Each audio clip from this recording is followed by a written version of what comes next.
You're listening to Keeping It 100 with Mel and Bruce, sponsored by the 100 Black Men of Las Vegas. What they see is what they'll be. I'm Mel Tiller, your host, and I have with us today a lovely young lady, a talented young lady. You are going to enjoy her. Her name is Miss Tiffany Coleman from Jackson, Mississippi.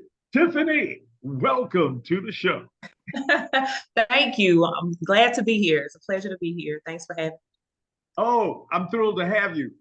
You do something that none of the guests I have ever had on this show do. Oh, wow. You are a gospel rap artist. So I'm the first. You my first. You my first. A Thank you for gospel. opening the door. Oh, hallelujah. I praise your name, God. Doing it and doing it evermore. Gospel rap artist. Tell me how you got into and became a gospel rap artist. I can make the story very long or very short, but for the sake of time, I'll shorten it. So I started writing poetry when I was 7, and I started rapping when I was 11 with a cousin of mine. We wrote some songs, and I continued to write throughout high school. And by the time I was, graduating high school, about 18, starting college. Actually, I was in college already. Started college at 17. Student at Tougaloo College. Majored in psychology, and it was my junior year. And I ended up being in a wreck with the group members that I was a part of, the rap group with. And it sent me into the intensive care unit, and I ended up with a brain injury and a spinal cord injury. Ooh. And doctors telling my mother that I was clinically brain dead, that I would be in a persistent vegetative state if I survived, and all of that. So Wow. many internal injuries and everything. Needless to say, God healed me. He restored me. I went back to school on time, and I completed, my bachelor's degree. Master's was the first in my family to do that. And I continued to press on. But I got to a point, and I didn't do the secular music anymore after that either. God had really changed me. I was very heavily, in ministry and just in relationship with God, and just still grateful to still be here on the earth, right? So I focused on academics, focused on family, my first ministry, and continued to do well with that. And then one day, my grandmother had just passed, and I had a lot of time on my hand because I was always preoccupied with doing something that she had going as well. And when I noticed that there was a void there, I prayed to God, and I asked God to fill that space, because I never wanted to feel that way again. Fill that space with something that would never leave me and that would always be with me. And I never wanted to feel like that ever again in my life. And he told me that it was his word, his spirit, and he was filling it with that. And so I knew for sure that there was a blessed assurance, a guarantee that, and insurance that I was good for as long as I live. And I could feel that. And so I also was feeling like my life was just too routine. I, had the job, the kids, and married, and all that stuff. And I'm just like, Lord, what else would you have me do? Because this is just, I don't feel like I'm living. I feel like a raisin in the sun, kind of oppressed in a way. And then being in Mississippi, and the opportunities, or the, not so progressive things that, that go on here. And so all of that was going. And God revealed to me, he said, "You're gonna start back rapping." And I'm like, what? This is the devil. I got, no. I said, no way. God is telling me to go back and rap. And Holy Spirit continued to speak to me and give me instructions. And he said, this time you're going to spread the gospel. You're going to spread the message of Jesus. I'm going to send you to the nations. And I said, Lord, if you send me back into industry like the music industry, first of all, I tried to disqualify myself. I said, I haven't been, reading my Bible like I should. I haven't been praying like I should. I haven't Yeah, yeah. I should. I try to talk myself out of it, and the Holy Spirit said, you want to do what God is telling you to do, but you're saying it the wrong way. And I said, I reversed my words. I said, well, Lord, whatever you tell me to do, I'll do it. Whatever you tell me to say, I'll say it. And wherever you tell me to go, I will go. But I need the right people in the right place at the right time, because I just can't go into a struggle or something that's going to be so challenging. Yet it has been in its own way, but God has kept me and protected me. And so that was my angst in the beginning, was I needed that protection, that covering. If I'm going to go into this, I need for you to make sure that, everything is everything. And he I has like done. that. I like that because we all have a but. We all hear the word. We all hear him, and 99.9% of the time we come back, but Yeah. I love your but. Now you have been writing poetry for a long time. You've been rapping, a lot of lyrics, a lot of verses. Give me the verse that most epitomizes your ministry. You want the entire verse, or you I just want want me the to tell verse. you this? I want the verse. I want the verse. The verse That that would have most. to be my baby. That Okay. would have to be my baby, which was the first song that I ever wrote that God gave to me, and it's called "I Ain't Preaching to the Choir." And it's a charge to those who are in and the believers who are in to come outside of the four walls to meet people where they are. And that's exactly what, my path has been and where God has sent me. And it goes, I ain't preaching to the choir because they already believe this ministry with no walls. I'm taking gospel to the streets. Lord, open up their eyes so it's you that they can see. I'm standing in the spotlight, but it's Jesus they're receiving. I ain't preaching to the choir because they already believe this ministry with no walls. I'm taking gospel to the streets. Lord, open up their eyes so it's you that they can see. I'm standing in the spotlight, but it's Jesus they receiving. So that's the I chorus, love the that. hook of it, and essentially the essence of the song. And it took 7 years. It took COVID to happen for that to happen. For people to come Yes, outside the four walls. Yeah, 7 is completion. I do believe God was saying the thing. I love that. Now you're very versatile, and there are a number of other things that you're doing. Tell us about that.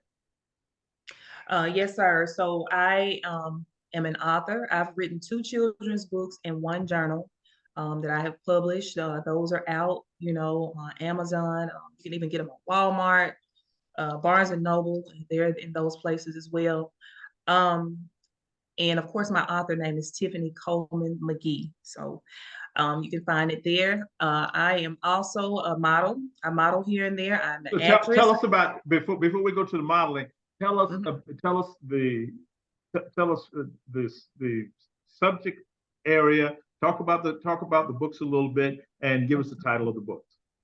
Okay, so my first book, and I always wanted to write books since the first grade, and it took me 27 years before I wrote my first children's book, but I did it. Self-published, and it's entitled Hippos Downtown.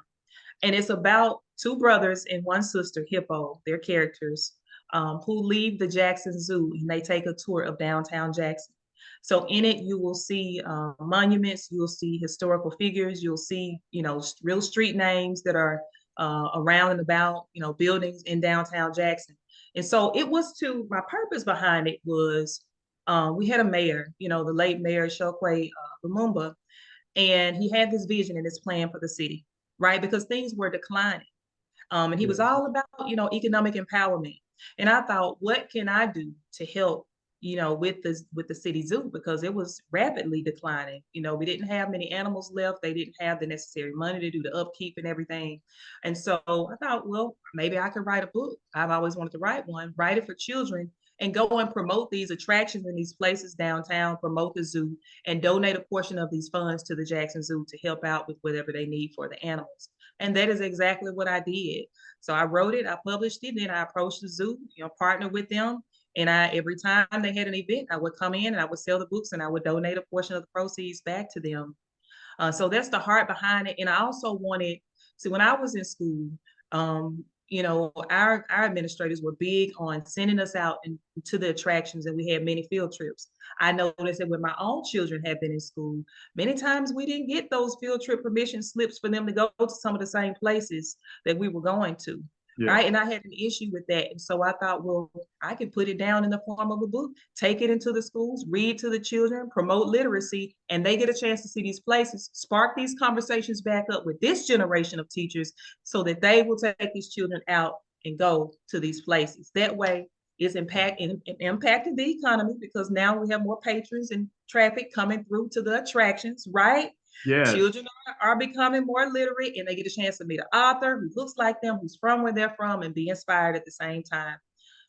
Even administrators and teachers were inspired by the idea as well. So it worked out pretty fine, pretty good. My second book that I published is called My Dolly and Me, and I co-authored it with my daughter when she was 5. She's 9 now, and she wanted to write a book because Mama wrote a book. I love that. I love Let's write it together. that. And we did that together, and it's essentially me passing giving her a doll. We're in the store, I'm giving her a doll, bought this doll. So it's a gift, but it's really me passing that mantle, that gift of writing down to her and giving her that, imparting that to her. Same thing with hers. Her and her doll goes on this trip, but they go to different places in Mississippi, like Biloxi Beach and ice cream shop, and they walking. So doing all these different things because her doll is her little mini me, her best friend. So we did that together to give her an experience and to also to give it hope and inspire others.